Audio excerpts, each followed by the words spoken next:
देखिए, आज हम बात करने जा रहे हैं सिवान लोकसभा की। और आपको बता दें कि सिवान लोकसभा में हलचल इसलिए तेज हो गया है कि जब से हिना साहब ने एक बहुत ही बड़ा ऐलान कर दिया है। और हिना साहब के ऐलान के बाद देखिए, राष्ट्रीय जनता दल हो यानी कि आरजेडी हो या जदयू हो या भाजपा हो, इन सभी पार्टियों के लिए मुश्किलें बढ़ा देने वाला ऐलान हिना साहब ने कर दिया है। सिवान के अंदर देखिए, आने वाला लोकसभा के चुनाव में हिना साहब क्या कुछ करने जा रही है। आपको बता दें कि हिना साहब ने एक बहुत ही बड़ा ऐलान कर दिया। वो ऐलान ये है कि हिना साहब इस बार सिवान लोकसभा से निर्दलीय चुनावी मैदान में हिना साहब रहेंगे या ओसामा साहब को चुनावी मैदान में हिना साहब उतारेंगे। इस बात का ऐलान हिना साहब ने खुद कर दिया है कि हम जो है कि ना तो हमारे लिए राजद बुरा है और ना ही जनता दल यूनाइटेड। और उसी के साथ देखिए, तमाम पार्टियों को कहा है कि हमसे जो है तमाम पार्टियों से लगाव है। और देखिए, कहा जा रहा है कि इस बार हिना साहब निर्दलीय से सिवान लोकसभा या तो फिर ओसामा साहब चुनावी मैदान में रहेंगे। देखिए, भारतीय जनता पार्टी हो या जनता दल यूनाइटेड हो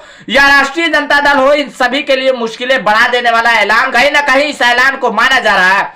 आपको बता दें कि देखिए, एक तरफ हर पार्टी जो है हिना साहब को टिकट देने के लिए दांव पेच लगा रहे थे और कहा जा रहा था कि हिना साहब राष्ट्रीय जनता दल से चुनावी मैदान में एक बार फिर से रहेंगे। और यहां तक कि कयास ये भी लगाया जा रहा था कि एलजेपी-आर से यानी कि चिराग पासवान की पार्टी से भी हिना साहब चुनावी मैदान में रह सकते हैं। लगातार उनके पार्टी के राष्ट्रीय अध्यक्ष और कई नेता हिना साहब से लगातार मुलाकात वार्तालाप हो रहा था। और आपको बता दें कि देखिए, इसके बाद जदयू से भी कहीं ना कहीं खबर आ रही थी कि जदयू से हिना साहब को टिकट मिल सकता है, लेकिन ऐसा नहीं हुआ। हिना साहब ने खुद इस बात का ऐलान कर दिया है कि हम निर्दलीय चुनावी मैदान में रहेंगे या तो फिर ओसामा साहब चुनावी मैदान में नजर आएंगे सिवान लोकसभा से। अब देखिए, आने वाला वक्त में क्या कुछ होता है। और आपको बता दें कि इस बार सिवान लोकसभा में त्रिकोणीय मुकाबला देखने को मिलेगा अगर निर्दलीय हिना साहब चुनावी मैदान में आते हैं तब। आपको बता दें कि एक तरफ कहीं ना कहीं जनता दल यूनाइटेड या भाजपा गठबंधन से एक प्रत्याशी होगा, उसके बाद आपको बता दें कि राजद की ओर से भी प्रत्याशी होगा। और हिना साहब खुद चुनावी मैदान में निर्दलीय से अगर रहते हैं तो समझिए कि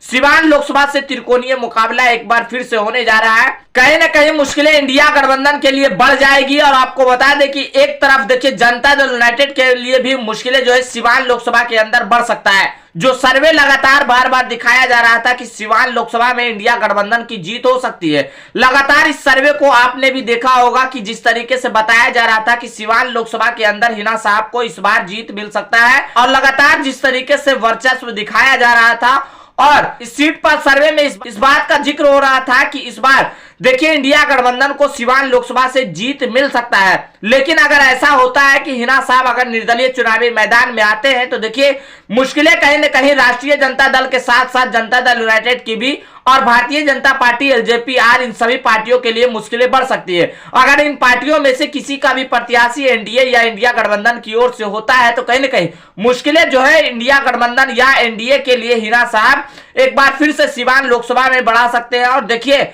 इस बार कहा जा रहा है कि हिना साहब इस बात का दावा कर रहे हैं कि हमारी ओर सारे जनता का समर्थन रहेगा।